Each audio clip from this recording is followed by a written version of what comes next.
మూడో విడత ఎన్నికలు ఇంకా మిగిలి ఉన్నాయి కాబట్టి ఓటర్లారా ఖచ్చితంగా మీరు ఫోల్డ్ చేసేటప్పుడు ఓటు వేసిన తర్వాత ఫోల్డ్ చేసేటప్పుడు ఇట్లా నిలువుగా ఫోల్డ్ చేయండి. ఇట్లా అడ్డంగా ఫోల్డ్ చేస్తే మీ ఓటు చెల్లకుండా పోతుంది. ఈ ఓటు చెల్లకుండా పోవడం వల్ల మీరు ఓటేసి ప్రయోజనం లేదు. మీ ఓటు చెల్లని కారణంగా ఒక అసమర్థుడు ఆ గ్రామ పంచాయతీకి పదవి చేపట్టవచ్చు, సర్పంచ్ కావచ్చు. Welcome to Pallavi TV. రాష్ట్ర వ్యాప్తంగా సర్పంచ్ ఎన్నికల హవా జోరు కొనసాగుతోంది. ఇప్పటికే 2 విడతలు కంప్లీట్ అయినాయి. 3వ విడత ఎన్నికల ప్రచారం కూడా ముగిసింది. 3వ విడత పోలింగ్ మాత్రమే మిగిలింది. పోలింగు అట్లాగే ఫలితాలు మిగిలి ఉన్నాయి. ఈ సర్పంచ్ ఎన్నికల్లో మెజారిటీ స్థానాలు కాంగ్రెస్ పార్టీ కైవసం చేసుకుంటుంది. బీఆర్ఎస్ పార్టీ కూడా, ప్రతిపక్షంలో ఉన్న బీఆర్ఎస్ పార్టీ కూడా అధికార కాంగ్రెస్కు గట్టి పోటీ ఇస్తూ సెకండ్ స్థానంలో కొనసాగుతూ ఉన్నది. అట్లాగే బీజేపీ కూడా మున్పటి కంటే ఎక్కువగా, అంటే గతంలో బీజేపీ బలపరిచిన అభ్యర్థుల కంటే కూడా ఈసారి ఎక్కువ సంఖ్యలో బీజేపీ అభ్యర్థులు, సర్పంచ్ అభ్యర్థులు కూడా విజయం సాధిస్తున్న తీరు మనకు కనిపిస్తూ ఉంది. అయితే ఒక్క ఓటుతో ఎన్నికలు తారుమారవుతున్న పరిస్థితి కనిపిస్తుంది. ఆ ఒక్క ఓటు వల్ల ఎట్లా ఎన్నికలు తారుమారవుతున్నాయి, మన దగ్గర ఉన్న కొన్ని ఎగ్జాంపుల్స్ ఏంటో ఒకసారి చూద్దాం. ఈ అమ్మాయింది కదా, ఈ అమ్మాయిది నిర్మల్ జిల్లా లోకేశ్వరం మండలం బాగాపూర్ పంచాయతీ. ముత్యాల శ్రీవేది అమ్మాయి పేరు. ఈ అమ్మాయి సర్పంచ్ ఎన్నికల బరిలో నిలిచింది. ఎన్నికలు నిలిస్తే ఈమెకు ఓటేయడానికి వీళ్ళ మేనమామ అమెరికా నుంచి ఇక్కడికి వచ్చిండు. 4 రోజుల ముందు, ఎలక్షన్ ముందు 4 రోజుల ముందు వచ్చిండు, ఓటేసిండు. ఈమె ఒక్క ఓటుతోనే విజయం సాధించింది. అంటే నిజంగా ఈ వాళ్ళ మామ కనుక ఇక్కడికి వచ్చి ఈమెకు ఓటేయకపోతే అక్కడ ఎన్నిక డ్రా అయ్యేది, టాస్ వేసేవారు. అప్పుడు ఈమెకు అదృష్టం వరిస్తుందో వరించదో తెలిసే పరిస్థితి కాదు. కానీ ఇదే సమయంలో ఇక్కడ ఇంకొక ఇంపార్టెంట్ ఇష్యూ ఉంది. ఇది ఏముందంటే, ఒక చెల్లని ఓటు ఉంది. ఆ చెల్లని ఓటు కారణంగా ఈమె విజయం సాధించింది. నిజంగా చెల్లని ఓటు ప్రత్యర్థికి పోలయ్యి ఉంటే ఖచ్చితంగా మళ్ళీ డ్రా అయ్యేది. మనం చూడొచ్చు దీన్ని. నిర్మల్ జిల్లా లోకేశ్వర్ మండలంలోని బాగాపూర్ పంచాయతీలో ముత్యాల శ్రీవాది అనే అభ్యర్థి పోటీలు నిలవగా ఆమె మామ ముత్యాలు ఇంద్రకరణ్ రెడ్డి అమెరికా నుంచి వచ్చి మరీ ఓటు వేశారు. అనూహ్యంగా ఈమె ఒకే ఒక్క ఓటుతో గెలవడం విశేషం. ఈ ఎన్నికల మొత్తం 426 ఓట్లకు 378 పోలయ్యాయి. ఇందులో ముత్యాల శ్రీవేదకు 189, మరో అభ్యర్థికి 188 ఓట్లు రాగా ఒక్క ఓటు చెల్లలేదు. నిజంగా ఈ ఒక్క ఓటు చెల్లలే కదా, ఈ ఒక్క ఓటు కూడా పోలయ్యి ఉంటే ఆ ఓటు ఈడ హర్షస్వాతికి వచ్చి ఉంటే 189 ఈక్వల్ అయ్యేది. అంటే చెల్లని ఓట్లు కూడా గెలుపోవటంలో నిర్ధారిస్తున్నాయి. చెల్లని ఓట్లు కూడా గెలుపోవటంలో నిర్ధారిస్తున్నాయి. సమర్థుడైన నాయకుడు ఒక్క ఓటు సమీపంలో ఉంటే చెల్లని ఓటు కారణంగా అసమర్థుడైన నాయకుడికి అధికారం దక్కే అవకాశం ఉంది. అంటే ఇక్కడ చెల్లని ఓటు గెలుపోవటంలో ఎట్లా ప్రభావితం చేస్తుంది అనేది ఇది ఒక్కటే ఎగ్జాంపుల్. కాబట్టి ఓటు ఎందుకు చెల్లకుండా పోతుంది, అసలు ఎట్లా వేయాలి ఓటు అనే దాని మీద చాలామందికి కన్ఫ్యూజన్ ఉంది. దీని మీద ఓటు వేస్తున్నారు, వాళ్ళకి నచ్చిన గుర్తు మీద ఓటు వేస్తున్నారు, కానీ దాన్ని ఫోల్డ్ చేసేటప్పుడు వాళ్ళు ఫోల్డ్ చేసే విధానం రాంగు ఫోల్డ్ చేయడం వల్ల ఆ ఇంకు వేరే గుర్తు మీద పడి అది చెల్లని ఓటు కారణంగా నడుస్తూ ఉంది. అట్లాగే మనకి ఇక్కడ సంగారెడ్డి జిల్లా కోహిర్ మండలం నాగిరెడ్డిపల్లి అనే గ్రామ పంచాయతీలో కూడా ఇట్లాంటి విచిత్రమే జరిగింది. ఏం జరిగిందంటే 3 ఓట్లు 4 ఓట్ల తేడాతో ఒక అభ్యర్థి ఓడిపోయారు. బీఆర్ఎస్ బలపరిచినటువంటి అభ్యర్థి మమతా నరసింహ అనే అభ్యర్థి. ఏం జరిగిందంటే ఫస్ట్ ఓట్లు కౌంటింగ్ చేశారు. కౌంటింగ్ చేసిన తర్వాత 4 ఓట్లు చెల్లలేదు. 4 ఓట్లు ఎందుకు చెల్లలేదు అంటే, ఫర్ సపోజ్ ఇది ballot paper, first serial number అయినా బీఆర్ఎస్, 8వ సీరియల్ నెంబర్ అయినా మన కాంగ్రెస్ అనుకుందాం. బీఆర్ఎస్ ఓటు మీద స్టాంప్ వేసిరు, అంటే ఓటు వేసిరు. ఓటు వేసి దాన్ని ఎట్లా మలిచిరు, ఇట్లా మలిచిరు. ఇట్లా మలవడం వల్ల ఏమైందంటే, ఇక్కడ పైన బీఆర్ఎస్కి వేసిన ఓటు కింద అంటింది. కింద అంటడం వల్ల వాళ్ళు ఏమంటున్నాడు, కాంగ్రెస్ అభ్యర్థి ఈ ఓటు నాదే, ఫస్ట్ నా దాని మీద ఉండేనే నీ మీద పై దాని మీద బీఆర్ఎస్ మీద అంటింది, ఫస్ట్ నాకు పడ్డ ఓటే ఇదని వాగ్వాదం జరుగుతూ ఉంది. ఇట్లా ఫస్ట్ చెల్లని ఓట్లు 4 పక్కన పెట్టారు. చెల్లని ఓట్లను పక్కన పెట్టిన తర్వాత మమతా నరసింహ అనే అభ్యర్థి గెలిస్తే ఆ చెల్లని ఓట్లు కూడా కాంగ్రెస్ పడ్డ ఓట్లలో కలిపేసరికి కాంగ్రెస్ బలపరిచిన అభ్యర్థి అక్కడ విజయం సాధించాడు. అంటే చెల్లని ఓటు ఎంత ప్రభావితం చేస్తూ ఉంది, విజయాన్ని ఎట్లా ప్రభావితం చేస్తుందని మనకు స్పష్టంగా అర్థం చేసుకోవచ్చు. ఇది బ్యాలెట్ పేపర్ అయితే దీన్ని ఎప్పుడు ఇట్లా అడ్డంగా ఫోల్డ్ చేయదు, ఇట్లా నిలువుగా ఫోల్డ్ చేయాలి. నిలువుగా ఫోల్డ్ చేసినప్పుడు ఇటు సీరియల్ నెంబర్ ఉంటుంది, ఇటు గుర్తుంటుంది. ఇట్లా నిలువుగా ఫోల్డ్ చేసినప్పుడు అప్పుడు ఎట్లాంటి ప్రాబ్లం ఉండదు. ఇక్కడున్న ఇంకు ఇక్కడ సీరియల్ నెంబర్ మీదనే పడుతుంది, అప్పుడు ఎట్లాంటి ప్రాబ్లం ఉండదు. ఎప్పుడైతే తెలియక ఎవరైతే వృద్ధులు కావచ్చు, పెద్దవారు కావచ్చు, కొంత అక్షర జ్ఞానం లేనటువంటి వాళ్ళు కావచ్చు, వాళ్ళు ఇట్లా ఫోల్డ్ చేయడం వల్ల ఆ చెల్లని ఓట్లు వాళ్ళ ఓట్లు చెల్లకుండా పోతూ ఉన్నాయి. నిజానికి సమర్థులకు నాయకత్వం కాకుండా అసమర్థులకు ఎవరైతే డబ్బు మద్యం పంచి అధికారం కోసం ఎవరైతే పాకులాడతారో వాళ్ళు గెలిచే ప్రమాదం ఎక్కువ సంఘటనలు ఇప్పుడు రాష్ట్ర వ్యాప్తంగా ఆయా గ్రామ పంచాయతీలో నడుస్తూ ఉన్నాయి. కాబట్టి మూడో విడత ఎన్నికలు ఇంకా మిగిలి ఉన్నాయి. కాబట్టి ఓటర్లారా ఖచ్చితంగా మీరు ఫోల్డ్ చేసేటప్పుడు ఓటు వేసిన తర్వాత ఫోల్డ్ చేసేటప్పుడు ఇట్లా నిలువుగా ఫోల్డ్ చేయండి. ఇట్లా అడ్డంగా ఫోల్డ్ చేస్తే మీ ఓటు చెల్లకుండా పోతుంది. ఈ ఓటు చెల్లకుండా పోవడం వల్ల మీరు ఓటేసి ప్రయోజనం లేదు.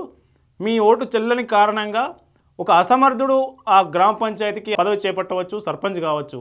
సమర్థుడు అధికారానికి దూరం అయ్యే ప్రమాదం కూడా ఉంది. కాబట్టి చాలా జాగ్రత్తగా ఓటేయండి. ఇది దీనికి సంబంధించింది. అయితే ఎట్లాంటి ఇంకా ఓట్లు చెల్లుబాటు కాకుండా ఎట్లాంటి సమస్యలు తలెత్తున్నాయి అనే అంశం మీద ఒక ఆర్ఓను రిటర్నింగ్ అధికారిగా గత రెండు విడత ఎన్నికల్లో రిటర్నింగ్ అధికారిగా పనిచేసినటువంటి ఓ టీచర్ వాయిస్ మనం తీసుకునే ప్రయత్నం చేద్దాం. హలో సార్, నమస్తే అండి. నేను పల్లవి మీడియా నుంచి మాట్లాడుతున్నా. మీరు గత 2 విడతల్లో రిటర్నింగ్ అధికారిగా మీరు పనిచేసినట్టు తెలిసింది. ఇప్పుడు పోలింగ్ సమయంలో కౌంటింగ్ దగ్గర మీరు ఉంటున్నారు కదా, చెల్లని ఓట్లు ఎట్లాంటి ఓట్లు చెల్లకుండా పోతూ ఉన్నాయి? ఆ ఓట్లు చెల్లని ఓట్లుగా కాకూడదంటే ఓటర్లు ఎట్లాంటి జాగ్రత్తలు తీసుకోవాలి? ఇప్పుడు మూడో విడత కూడా ఇంకా పోలింగ్ మిగిలి ఉంది. మీరు ఏం చెప్తారు? సాధారణంగా చెల్లని ఓట్లు ఏం జరుగుతున్నాయంటే ముసలి వారు ఏం చేస్తున్నారంటే కొన్ని సందర్భాల్లో 2 గుర్తుల మీద గుద్దుతున్నారు. ఓకే, అదొక ప్రమాదంతో పాటుగా ఏంటంటే ఒక గుర్తు మీద వేసిన తర్వాత ఓటర్ స్లిప్ మన బ్యాలెట్ స్లిప్ ను నిలువునా కాకుండా అడ్డం మార్చడం వల్ల ఒకటో గుర్తుకు వేసిన స్వస్తి గుర్తు మళ్ళీ 4వ దానికి కూడా అంటుకోవడం జరుగుతుంది. సో ఈ రెండు ప్రమాదాలు జరుగుతున్నాయి. అక్కడ 2 ప్రమాదాలు జరుగుతున్నాయండి. ఓటర్లు అభ్యర్థులు సహజంగా ఓటు వేయమని చెప్తున్నారు కానీ ఎలా ఓటు వేయాలో చెప్పకపోవడం వలన 2 గుర్తుల మీద ముద్ర వేస్తున్నారు కొంతమంది.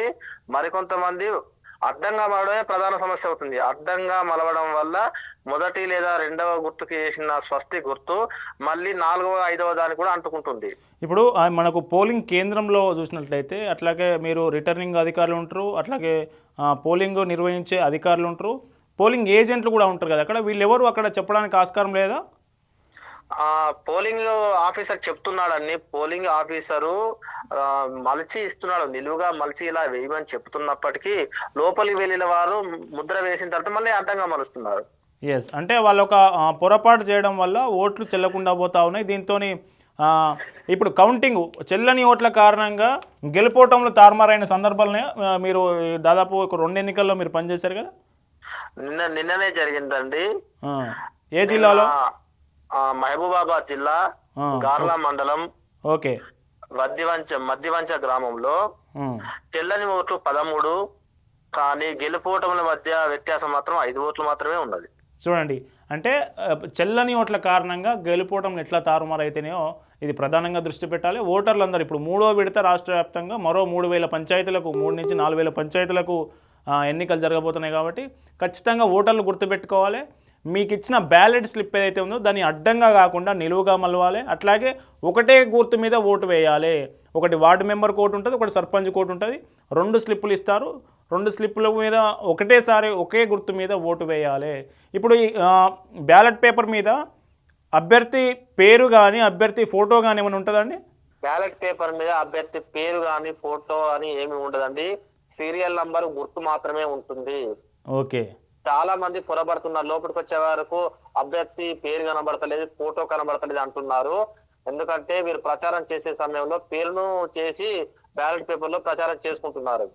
ఎస్, ఇప్పుడు చాలా సందర్భాల్లో అభ్యర్థి పేరుతోనే వీడియోలు చేస్తున్నారు, కానీ అభ్యర్థి సీరియల్ నెంబర్ని అభ్యర్థి గుర్తుని జనాల్లోకి తీసుకెళ్లడంలో కొంతమంది అభ్యర్థులు వెనుకబడతా ఉన్నారు. ఆ ఫలితం వాళ్ళకు ప్రతికూలంగా వస్తున్న సందర్భం కనిపిస్తూ ఉంది మనకు. అవునండి. ఓకే సార్, థ్యాంక్ యూ అండి. మీరు విలువైన సమాచారం ఇచ్చినందుకు థ్యాంక్ యూ. ఓకే, ఇది చూశారు కదా, అంటే గ్రామ పంచాయతీ ఎన్నికల్లో చెల్లని ఓట్ల కారణంగా గెలిపోవటం ఎట్లా తారుమారైతున్నాయో మనం చూసాం. ఒక రిటర్నింగ్ అధికారితో కూడా మాట్లాడినాం, అక్కడ ఎట్లాంటి తప్పులు జరుగుతాయన్నది. అయితే ఇప్పటివరకు జరిగినటువంటి ఓటింగ్లో, ఇప్పటివరకు జరిగినటువంటి 2 దశల పోలింగ్లలో ఎవరు ఏ పార్టీ ఎన్ని స్థానాల్లో సర్పంచ్ అభ్యర్థులను గెలుచుకుంది అనేది ఒక డాటా కనుక మనం చూసినట్లయితే మన దగ్గర కొంత డాటా ఉంది. కాంగ్రెస్ 2300, ఇది మొదటి దశలో ఎన్నికలో 2383 స్థానాల్లో కాంగ్రెస్ బలపరిచిన అభ్యర్థులు విజయం సాధిస్తే బీఆర్ఎస్ దాదాపు అందులో సగం అనుకోవచ్చు, 1146 స్థానాల్లో బీఆర్ఎస్, అట్లాగే 181 స్థానాల్లో బీజేపీ. ఇది ఇండిపెండెంట్లు 450 స్థానాల్లో ఇండిపెండెంట్లకి విజయం సాధించారు. రెండో విడతలో కూడా మొదటి విడతతో పోలిస్తే రెండో విడతలో కొంత కాంగ్రెస్ తగ్గినప్పటికీ 2287 స్థానాల్లో కాంగ్రెస్, బీఆర్ఎస్ కూడా మొదటి విడత కంటే ఎక్కువ ఇక్కడ దాదాపు కొన్ని స్థానాలు పెరిగినాయి. బీజేపీ కూడా మొదటి విడతకు చాలా వరకు పుంజుకుంది, 257 స్థానాల్లో బీజేపీ బలపరిచిన అభ్యర్థులు విజయం సాధించారు. అయితే ఇట్లా ఇండిపెండెంట్లు కూడా ఎక్కువనే ఉన్న పరిస్థితి కనిపిస్తోంది. మొత్తానికి మూడో విడత ఈ నెల 17వ తేదీన ఉదయం 7 గంటల నుంచి 1 గంట వరకు ఎన్నికలు జరిగే అవకాశం ఉంది. ఎన్నికల్లో జరిగిన తర్వాత ఏదైతే 2 గంటల నుంచి మిగతా టైం ఎప్పటి వరకు ఆ ఊర్లో ఉన్నటువంటి గ్రామంలో ఉన్నటువంటి ఓటర్ల జనాభా ఆధారంగా, ఓటర్ల సంఖ్య ఆధారంగా ఫలితం వెలువరించే అవకాశం ఉంది. మొత్తానికి ఒక చెల్లని ఓటు సమర్థుణ్ణి అధికారానికి దూరం చేయవచ్చు, అసమర్థుణ్ణి అధికారానికి దగ్గర చేయవచ్చు, ఏదైనా జరగవచ్చు. కాబట్టి ఓట్లు వేసే ఓటర్లారా, అట్లాగే ప్రచారం చేసుకునే నాయకులారా, మీరంతా ఓటు వేసే విధానంపై అవగాహన కల్పించండి. మీ సీరియల్ నంబర్ గుర్తును వాళ్ళకి తెలియజేయండి. ఆ స్లిప్పును అడ్డంగా కాకుండా నిలువుగా మలిచే విధానాన్ని వాళ్ళకి అవగాహన కల్పించండి. ఒక బ్యాలెట్ పేపర్ మీద ఒకే గుర్తు మీద ఓటేయాలనే విధానాన్ని వాళ్ళకు తెలియజేయండి అని మనం పల్లవి టీవీ నుంచి కోరుతా ఉన్నాం. Stay tune to Pallavi TV.